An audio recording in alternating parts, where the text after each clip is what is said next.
Hello and welcome to Michael and Ivanka's Grand Podcast, a weekly podcast from Milan and from Italy and Croatia. My name's Michael Forrest. And I'm Ivanka Majic. What are we talking about this week, Ivanka? This week we are talking about charity. Talking about charity, and what are we going to say? Because that sounds boring. Yeah, that was your reaction this morning. Thank you. We're going to talk about charity in the context of it makes you feel nice sometimes if you do something for charity or if you give money to charity. But there's also the fact that perhaps charity shouldn't need to make up for the shortfalls in welfare. Perhaps this is another way of people self-selecting where they put their aid instead of helping everybody. It's another libertarian construct. I know I've heard there's some religion involved somewhere along the way, but I don't know. Maybe. People who have reacted to me and said, "What? Why would you do that for a charity?" Because I'm a trustee. Why would you even think of doing that? That sort of thing. So I suppose we could even think about like taxes, the way. So we were just talking about how churches in Italy don't pay taxes because whatever, and but certainly charities. I think a lot of those are set up as little just tax scheme. Well, certainly Trump charities anyway. Well, yes, there's all sorts of weird stuff like that. I mean, your church point is very valid. In America, I've been listening to the God Delusion. I've not got that far, but I persevere when I can, when I have time. But he bangs on. He mentions the fact that in America, all those TV evangelist types make loads of money. It's like basically God has said you must give me $800 million and then you will go straight to heaven, but that's tax free, and then they build things and make things and become very wealthy. So there's all sorts of weirdness wrapped up in charity. Also, charity sector in the UK, probably everywhere in the world, suffering enormously at the moment because all their normal streams of funding are out the window. All sorts of subjects, Michael, all sorts. Well, you've certainly convinced me it's a very interesting topic now. So and the listener too. Let's go in Michael and Ivanka's video podcast.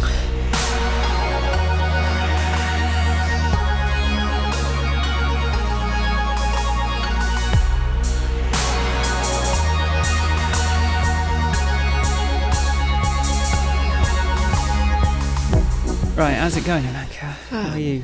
I'm well. I went for a 1 kilometre sea swim this morning. With my husband. It was very nice. How many what's that in calorie burn terms? I don't know. Is it hard? It sounds hard. I don't think so. I enjoyed it. I have this thing, when you go, I don't know if this happens to you, when I start running or anything really, the first 5-10 minutes are like, I don't know, I can't breathe, I'm sweaty, I don't like it, I'm going uphill, my legs hurt, I don't want to do it. And then after about, 5-10, some indeterminate time, I find my rhythm, and then I can just keep going for ages. It's a bit, the swim this morning, I didn't have the usual, this is really hard beginning of it, but I couldn't find my a rhythm to swim. So I was swimming a bit of breaststroke, then I was doing a bit of front crawl, and then I was doing a bit of backstroke, then I was treading water and looking around to see what was going on in the world. And then, but then I got really into it, and it was good. I don't think it's that hard, but but I did get home and have very much that post-exercise, and then let me tell you another thing, and then another thing, and isn't this interesting? And everyone else was like, I haven't had this much. So I did that this morning. That was fun. Sounds good. Yeah, that's my big news. Yeah, I had a busy week at work. Woke up at 3:30 this morning. Too many things in my head.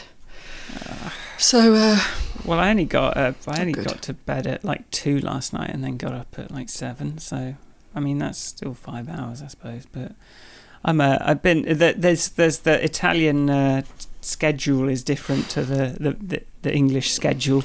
Yeah. So we're sort of not eating till 9, and then we've got to do some jigsaw, and then we've got to watch 2 episodes of *Halt and Catch Fire*, by which time it's nearly midnight. Then Sharon's got a very long nighttime routine because she has to go and have a shower and then talk to her parents for another half an hour. And then we finally, the wind down process last night took till 2 a.m. Or certainly 1. Have you adopted the afternoon nap yet? not yet, but I am. I've been. It's hard because it's 30 degrees here and it's very humid, and so by mid-afternoon it starts to get pretty unpleasant to try and work. But I've been working through it, but then just giving myself this really sort of headaches. So I've been trying to sort of at least slow down and not worry too much about working every minute of the day. But I'm definitely considering a nap today. I would recommend it. Like an afternoon nap. I've started getting the iOS 14. Your app crashes on iOS 14 bug reports. So that's kind of urgent too. I've started saying how I am. You have, yeah. You might as well carry on now. Yeah, I might as well carry on. But yeah, I'm just I'm enjoying this house. Yeah. So there we go. It's Jewish New Year. Oh, is it? Today, so I've got to eat a fish with the head on it and the tail on it for dinner. It's not very vegan. So I don't know how I feel about that. But, when in Rome. Or Milan, as the case may be. So, I don't, what else have I... this bloody Done Good release. Oh, yeah. Yesterday, the thing of having enough time to work on something then just keeps meaning that I want to make it perfect, and then just this whole aspect of the app that has been given me design problems for ages. I finally, having made that round of changes to the how the data is organized last week that I was talking about yesterday, I was like, you know what this needs to be? You just organize your day, and then you don't organise your week, and then everything just starts to look really standard and normal and comprehensible instead of this weird calendars next to each other and you drag something from one side and there's all different colours. And now I'm like, oh God, I don't want to do any more work on this. I need to ship it. But I did start on my here's my 15-month how I achieved success in app sales, which is like this... It's a mystery. It's like a 7-year story of dumb luck, to be honest. Like, if you really look at it, like the pithy one is just keep doing things you are interested in, and eventually, maybe after 5 years, some random thing that you released will pay off. Just be patient. But the other one is like, just have a sequence of completely random events that are completely out of your control, and a string of failures that this, as a random byproduct, let you make a little bit of money for not working on that specific thing for a few months and profit. I feel like this is very meandering, and I am sleep deprived, but maybe it'll be funny because I'm sleep deprived. Let's see. Let's find out, shall we? Well, let's see some footage of something to do with Italy or Croatia or something.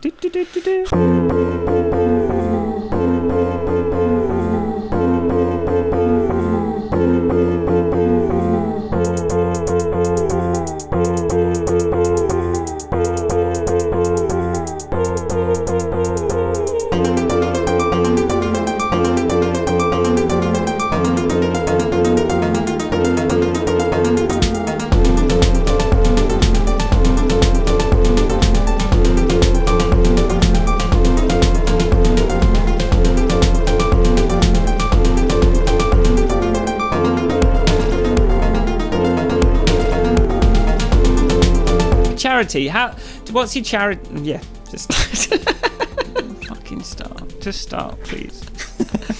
So, I think the thing that's made me think about it this week is because of the fact that I'm a trustee in a charity. Obviously, that's been on my mind because we, like every other charity, are struggling. In our case, because we normally rely on the sales of attendance in classes to fund charitable activities and pay everyone's wages and keep the centre open and all that business, we don't tend to rely on grants and donations and contributions. Right. But with COVID, what's happened is that we've taken a big hit to income, and now we're trying to work out how to make up a shortfall in a depleted world. So that's quite dramatic conversations have been had. So that's what made me start thinking about it. So, you're sort of linking this all back to COVID and... Well, yeah, I mean, I think there's... Or just generally, is it a longer term thing? I think we were on track to be, doing more good things until COVID hit. And we're not the only ones. So, for example, I follow and know, but I'm not yet, I wouldn't say I'm friends with yet, a woman CEO of a charity in Brighton, a loneliness charity. And she, in the first couple of weeks of COVID, they had an 800% increase in demand for support from people.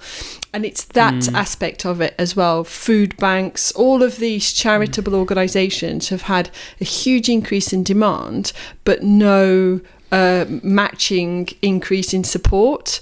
And so things like, and some of the things that have been put in place for businesses don't apply to charities. Some of the things that are, so there have been some like rates reductions, there have been some solutions being put in place.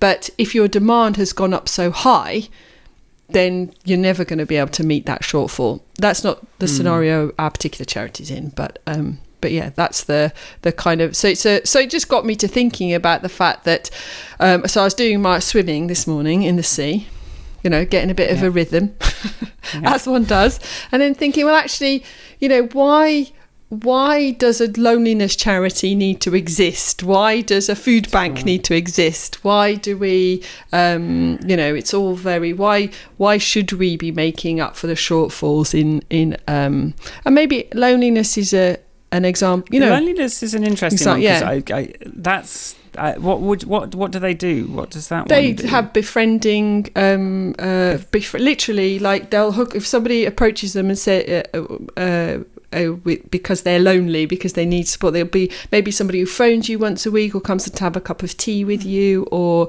so they rely on volunteers. They run a network of volunteers to help people who are on their own. I think I've mentioned this stat before, like Brighton, I think it was the Christmas before last, something like 40,000 people were declared, or, like in a survey, 40,000 people identified themselves as being lonely over Christmas. So, it's like, it's... Just connecting people to... Yeah. I mean, is it... that reminds me of... a Robert Lewis story. Yes. Therapist that we had, just this one session where I just said, I was like, I'm just like feeling lonely at the moment, I think, and a therapist response is usually, and what do you think it is about your life that makes you feel so lonely, and is there something that we can unpack about? He was like, I know this comedian, and there's another musician, I'll just give you some phone numbers and you can make friends make friends with them. I'm like, yeah, I guess that's what you do. It's a practical solution. There was sort of no nonsense. It's just like, if you're lonely, just talk to these people. But, is this ethical? Is this allowed? Like, it makes sense though. I guess we're all coming to you for this sort of thing. I suppose so. Yeah, but I think that the loneliness is like, I think we all have imaginary lines or things that sort of fall on what we consider to be government remit, and then some things that fall under sort of societal remit or personal responsibility, all those kind of words and streams, where food and health and education seem to be relatively universally accepted as governmenty things, even with a more conservative voter. But then then it starts being things like loneliness and mental health. Like often people are like, there's still that pull yourself together type attitude. So people start getting one hears more rumblings. Or it's medical, you wait till it. So that medicine is obviously the other thing that the state is like owns. So it sort of has to get medical before it can be dealt with or helped out by the state. Yeah. And meanwhile, I think things like youth clubs, I'm pretty sure those are in decline. Like the sort of state, like anything sort of state run around, like somewhere for kids to go is. I mean, they do parks, I guess, but like, I get the feeling, I sort of work above a youth centre, which is obviously struggling at the moment because, but that's like a Christian one, so that's not even a state thing. But you really think, I think the state just wants the commercial, everyone to go to the pub. to socialise, and the idea of people actually of actually kind of providing spaces for people to socialise that it didn't involve spending loads of money is less of a priority for Conservatives anyway. Somebody tweeted the other day that there was some story about, I don't know, maybe that day that Pret story came out, all the Prets needing to close in the city centres, and he tweeted, isn't it time that we start rethinking the spaces on high streets as spaces for community gathering and activities, and that a lot of those venues just aren't needed anymore. We don't, we're like, we don't have to have these churches to consumerism, I think. But anyway, I think that's a little... Well, I had that argument last night about, like, why does all this love get lavished on these consumerist monuments now that used to get lavished on the church? It's like, I wish we could put all that creativity somewhere better than, look, buy this dress. Yeah. But yeah, I think it doesn't Kate Raworth talk about like the death of the commons, like those sort of common spaces. It's just sort of eroded by this kind of like everything is property, everything is owned by someone, everything is. So some of the nicest communal spaces in London now, like Liverpool Street, that's all private owned, and also like King's Cross area, there's some nice public space, but that's all privately owned now. So it's like the private sector is picking up the slack that is left by the state.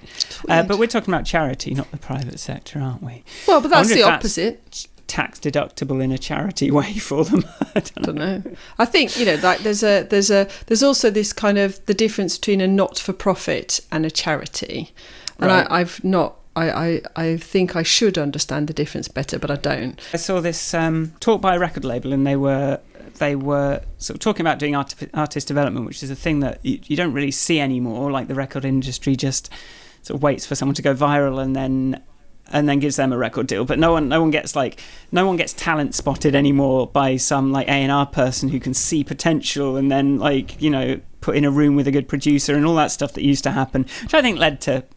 I mean, everyone who gets old thinks that music used to be better, but I think it led to kind of better music. I mean, it still sort of happens, but I don't know, it happens in a weird way. But I did ask like how they did that, and it was a non-profit charity model. And then the only thing I was going to say was like, I asked my accountant like to look into like, is there some stuff I could do around this? Because there's a lot of stuff I do that I wouldn't really expect to be profitable, but I think is valuable, and maybe being set up as actually a not-for-profit might be a better way of doing it. But they were just like, no, we just do IT contractors, really. So they just want to do day rates.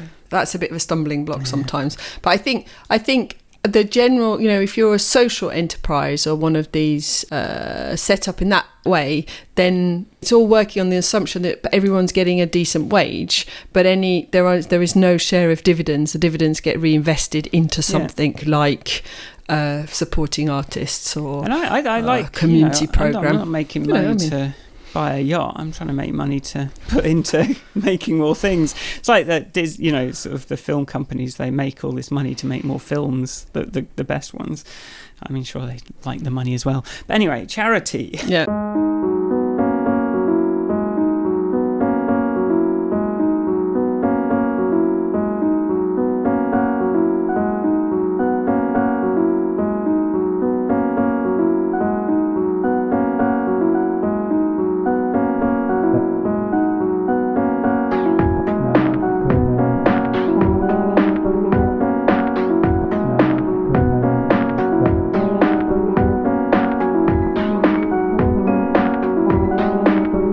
So obviously now I'm sort of getting more embedded in this slightly different society that I've never lived in as a grown-up, still in a small place as well, in a small community. And so rather than there being this, there's not so much of this presence of, people knocking on your door and getting you to sign up for stuff, or people on the high street getting you to sign up for monthly donations. That stuff sort of isn't present or visible to me. But then the other day there was somebody posted, one of the women I like, and I'm sort of, she's one of the other mums, she posted on Facebook that she knows of somebody who can't afford to kit her kids out for school this year, so can everybody chip in please and give us a hand, which is, a very direct way of doing charity without calling it charity. Yeah. So I gave her some money, made a contribution, but she would have been just as happy if I'd have gone shopping and bought some stuff. Like, she gave a list of things they needed, and I don't know how that's different. Yeah. The difference I've between seen that on Nextdoor as well. There's been the occasional post recently, like, I'm hungry. Can someone really there's the people actually just kind of like asking for help on Nextdoor, but it's I kind of always have this fantasy that if any of us gets in trouble, then there'll be that It's a Wonderful Life ending and everyone will chip in and help out. But I don't know. I think occasionally you hear of a Kickstarter being started for someone and it's a heartwarming story, but that's no way to run things. No, it's not. It's no way for the world. I mean, what gets charity tends to be the sort of salacious stuff, the hungry Ethiopian child, like malnourished, that sort of things that sort of tug people's heartstrings and get them to donate some money. Meanwhile, a lot of places that charity would also help don't look as, people are like, it'll be all right. So I think you can't, if you just funnel it through people's emotional reactions to seeing certain types of problems, it sort of focuses, and not that these problems shouldn't be focused on, but a lot of stuff's going to slip between the gaps there, between the cracks, like families not having enough. I don't know what I think charities do, to be honest. I've got my Amnesty International thing, and they sort of do the letter writing and the human rights and all that kind of thing, and that sort of makes sense to me. And that's obviously like activity that needs to be done and someone needs to be doing, and that would never really fall under a government umbrella. No, they're sort of like they're kind of charity lobbyists. I mean, ultimately, they should be hoping to not have to exist anymore.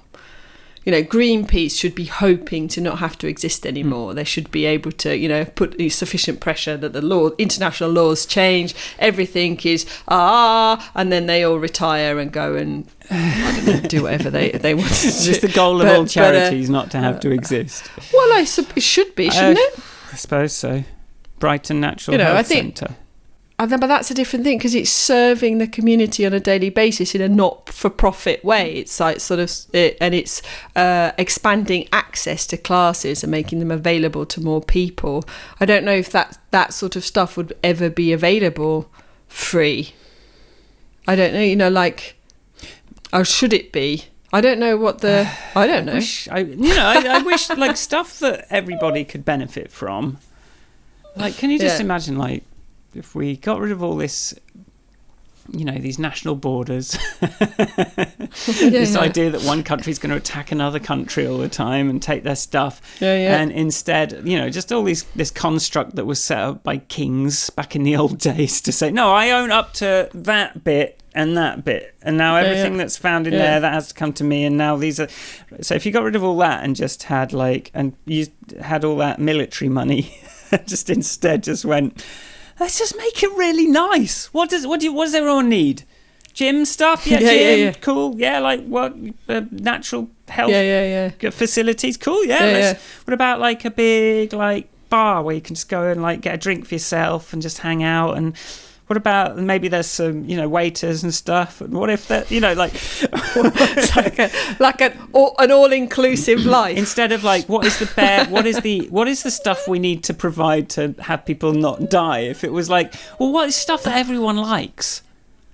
Well, it's interesting. That we can get. This is an interesting. This is an interesting vein to tap in some ways, because I've been doing coincidentally. I've been starting to do another project with another social care, another council on social care, and the big thing in social care is called strength-based assessments. So, but which sounds strength-based, but which sounds a bit. I don't know. I think that it's mislabeled. But what it basically means is yes. I understand that you need to get out of bed in the morning and you need to make a cup of tea. But what do you actually like doing? Right. What would make you happy? Is it, if we could manage to work towards you being able to walk down the road, buy your own newspaper, have a cup of tea in the cafe and come home, is that what would matter? Oh, I'd love that. So it's kind of identifying what makes people happy and then constructing. So it might start with, finding some walking aid or having somebody go with you to the place until you feel more confident, or whatever it might be. Letting the person in the shop know that you've got an emergency. I don't know. I don't know the solutions, but because I am not a social care designer. But the idea of this approach is to start with what makes you happy, and then work back from that via the practical. And what is, and that's called strength based. Why is it called strength? I don't know. I suppose it's finding your strengths, but I don't know. I'm sure there's some history. It's not my job, mate, to understand the social care, but it is. But that touches on. Sometimes, I wonder, because sometimes a lot of charities have this image of you sort of go, well, loads of that money's being spent on bureaucracy and administration, and it's being blah, blah, blah. Where's the money actually going? And when you talk about it, it's like, okay, well, let's figure out what makes you happy, and then we'll buy you a walking stick. And in welfare, there's a lot of. I like the idea that you actually talk to someone and kind of agree together, but a lot of welfare and charity is sort of here's the thing that we think you need. Yeah. And we're going to make all the decisions on your behalf. Spend the money. We'll hold on to the money and give you some. And in the worst case, it's like Donald Trump throwing tissue rolls of paper at people and going, "Hey, I'm helping you." But Rutger Bregman's book, he talks about people know what they need money for, so just give them the money. Just cut out all this kind of, I know better than you. I know how I'm going to look after your money and give you money. And if you apply for money for this or that, and then just the fact that they were able to, obviously a family, someone with kids or whatever, they know exactly what they need to spend their money on if you give them the money. But even they did it with heroin addicts. And even then, when they had a regular, predictable amount of money, and they would sort of, it wouldn't just all immediately go on drugs as everyone thinks it would. They were able to start kind of creating some, start getting out of the problems. So this is obviously a welfare charity thing, but I like the idea of that charity that just gives people the money directly and doesn't. But then that's why I like the universal basic income thing, because there's this whole eligibility requirement with any kind of welfare, and that sort of ends up taking a lot of resources, deciding if someone is worthy and has presented themselves as needy enough or having enough need that we deign to give them their £4 a month to buy whatever it is. So you always come back to that question, who deserves to get this free money? I work for a living. Have you heard that Dolly Parton story? I told you recently. She does quite a lot she gives away a lot of money, and literally she did a thing where the town she comes from, basically there was a huge fire and hundreds of people lost their homes, and what she decided to do was to give everybody who had lost their home $1,000 a month, no questions asked, no need to return it. So she basically did a UBI experiment, right? But she's one of those people. It's what do you need? You need cash. Here's cash. Spend it on whatever you want to, and people. It makes a difference, I think. But that's definitely shouldn't be charity. Need to be charity, in my view. That should be if you're in that much need, society should have some sort of. It shouldn't rely on the whim of a philanthropist, regardless of or the whim of a charities trustee board or something. It should be those safety nets should exist. But I think another thing we've sort of hit upon is the different types of charities. So you've got your Amnesty, Greenpeace, who want to change society. You've got your food banks who are just picking up the slack massively, who are picking up the slack.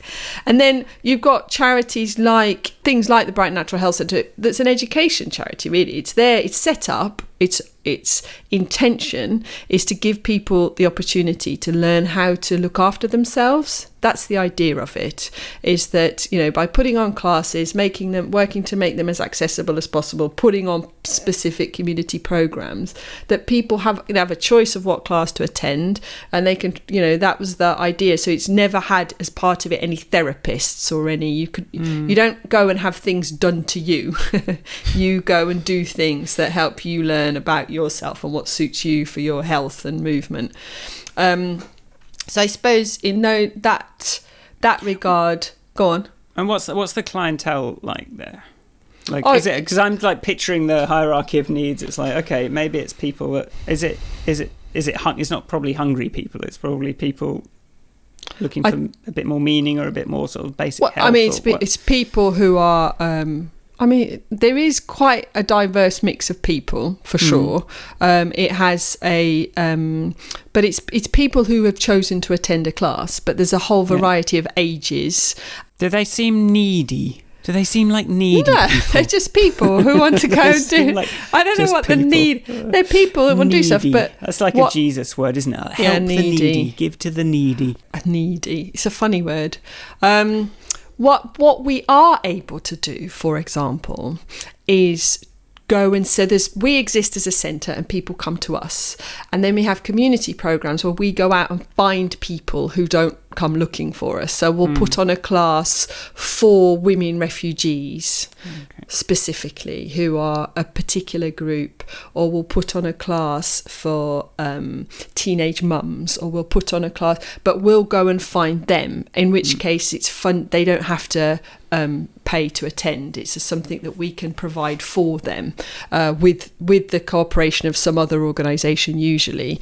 So it's kind of so the existing, you know, the being in a place where we can charge people to come to classes, any money that we make gets reinvested in more classes. We're able to run classes that don't have huge attendance, but they do have regular devoted attendees, because we're not just, as trustees, you have a huge responsibility to look at the profit margins and the viability of anything, but we're able to put on more diversity of classes, so maybe to attract more people who, you know, I don't want to go to yoga, but I'll try hula hooping, that sounds fun, or you know what I mean, you know, but if you've got to put all your profits and you've got somebody who's expecting a dividend, then you make decisions slightly differently. Do you think there's a sort of slightly less focus on obsession with efficiency when you're doing charity? But I think there's probably, I don't know, it depends on the charity, doesn't it? Like, I think you have to weirdly be... So we have a responsibility as well to make sure we're paying our staff a proper living wage, that we've got all policies and, you know, like we look at the sustainability, not just in terms of environmental sustainability, but business sustainability and community sustainability.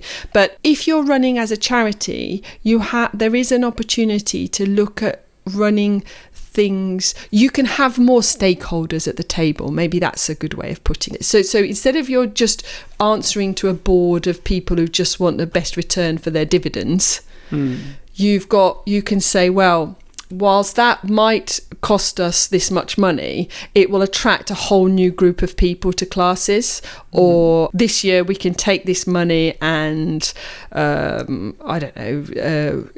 join forces with a whole different charity and find. So you're just not looking to maximise those more diverse types of stakeholders, perhaps. Yes, I think maybe that's because not just like my investment needs to make a 3% gain year over year. We just have a huge responsibility to make sure that we stay afloat and can afford all our bills, but we don't have a responsibility to, you know, have a big Christmas party.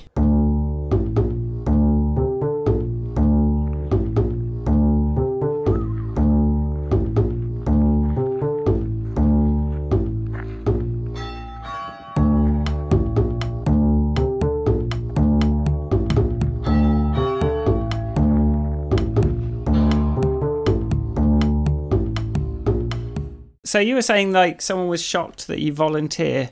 Yeah. Essentially. Basically. And I was shocked that they were shocked. And I've never met them for coffee since. But it's a weird thing to like. I just found it very odd that somebody would be so flat. It was like, but why would you do that?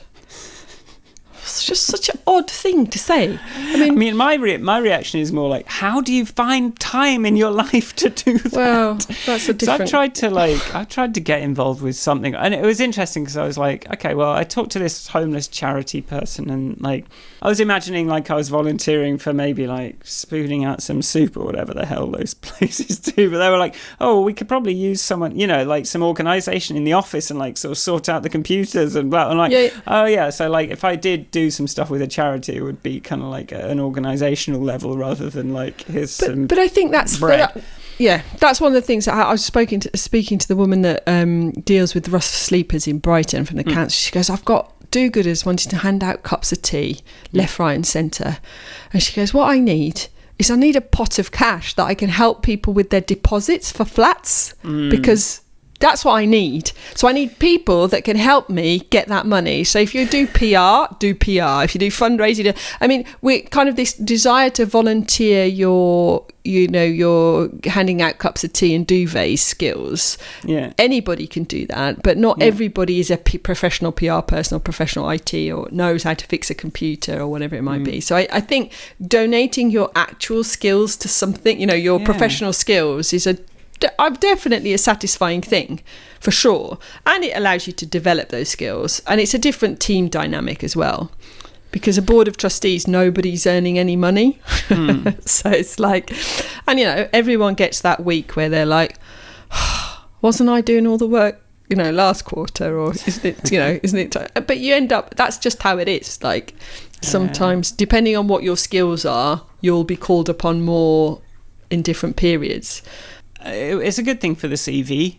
Like if you do want to sort of like, if you're younger and you want to feel like, if you want to actually do something meaningful, and like your options are sort of some entry level data entry job that is really competitive to get because you've got nothing on your CV, versus like actually volunteering your time because you probably still got a little bit of a safety net from whatever, like student stuff, or like, I don't know, you're still kind of young, your parents are still probably like, okay, we'll support you for another few months.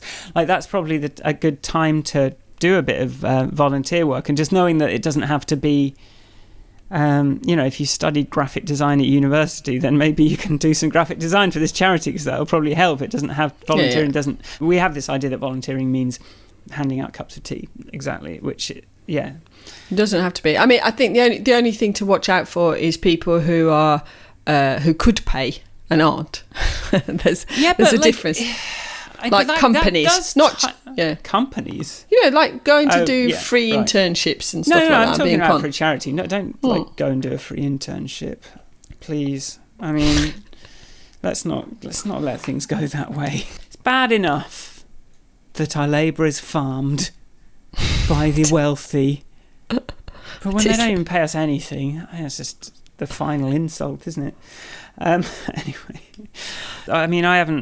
I don't think I've really volunteered for very much. I think the last thing that you could call volunteering I did was that thing where you couldn't make the mentoring thing, the Lizzie Hodgson thing. But that was unusual for me. But that's that sort of thing is unusual for me, but I could do it because it happened that I was free that day and that time, the time I did it. But I admire people, for example, who volunteer as child mentors or student mentors. I just can't do that. One of the reasons I've never done that is because I know I cannot guarantee I just don't live a life where I know I can turn up every 2 weeks for 6 months and be a constant presence in someone's life. But as a trustee, for example, I can dip it, I can get involved when it's needed. This week has been very inconvenient for me to have charity work to do because I've been really busy with work. But that's the responsibility you sign up for. So then you've got to find the time to do what needs to be done. So how long have you been doing this particular thing? How long? 8 years. And would you say that as a net thing to do, that you are happy about, like, does it Yes. make you feel warm and fuzzy that you're doing it? It is does. what I'm trying to ask. I have enjoyed yes. I How have does enjoyed. it just compare? Like, so for people that haven't tried it, like, how does the feeling of working hard on something, maybe a bit thanklessly, that's to do with a charity versus the same thing for a commercial interest? I think it's actually it's just different. There's a weird different pressure. Because it's not to do with your survival or your bills that you need to pay. It's completely, the only thing really on the line is your reputation, perhaps. Right. You're forced to meet people you wouldn't otherwise meet. You're forced to think about things in a way you wouldn't otherwise. I have enjoyed. It's not been straightforward. Like, there's the same sort of personality dynamics that there are anywhere in any team of people. There's the same sort of, but ultimately everybody's come to the table because they have chosen to contribute their time, and so there is a particular attitude. They've not sort of gone, oh, I better do this contract because, or there's no other. It's like, so there's so I think the net benefit for me is I just like it. I was trying to articulate to myself at one point, it's like, it's satisfying. I do feel part of that community in a way, and it's a community I would never have normally discovered. And so and I do think that I have something to add. That's the other thing that's satisfying. It's like, no, when I arrived they're still using Lotus Notes. Oh, lovely. I've been listening. That's in Halt and Catch Fire, that Lotus Notes. They're trying to support it in 1985. Well, we were still trying to support it in 2011. I've definitely contributed towards some change. Excellent. Some positive change, which is also satisfying. And is it definitely, like, and I know this is always the conclusion I've reached, is helping people makes you happy. Does it make you happy? Sometimes.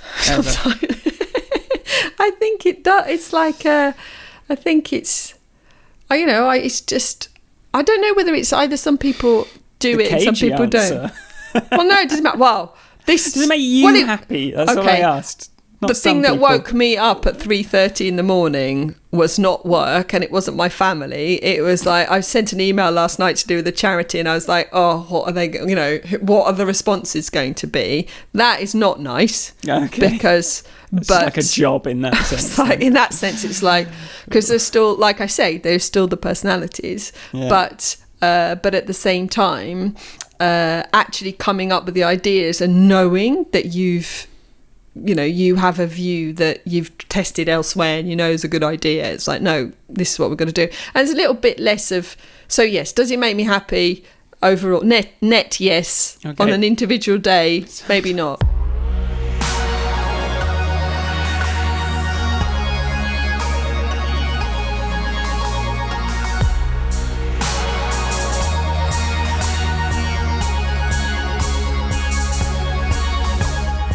Thanks for listening. If you like this podcast, you can make sure you subscribe to on grandpodcast.com, on your podcast app, or on YouTube where there's videos. Where can people find you on the interwebs, Ivanka? People can find me at Ivanka on Twitter. You can find me at Michael Forrest on Twitter. We've got a Patreon. We got a new supporter today. Welcome, new supporter. Patreon.com/grandpodcast. And I've got if you're interested in happiness, all that kind of thing, my company is called Good to Hear. If you go to goodtohear.co.uk/free, I've done this little ebook called Tracking Happiness, and you can get started on my little weekly emails where I talk about hacking your happiness and things like that. Not hacking your happiness, but I don't know, just like some things I've learned over the years, and then also tying that into some apps I've made. And then, do you want to just, we've been talking about it, so if you'd like to go to brightonnaturalhealthcentre.org.uk and just join a class. You don't have to. You can give us money if you'd like to. We will put it to good use, I assure you. But if you want to simply join a class, that's all we need from you. Excellent. And that's brightonnaturalhealthcentre.org.uk. Okay, off we go then. See you next week. Bye. Bye. Bye. Lens bye. flare hand waving hand. Bye.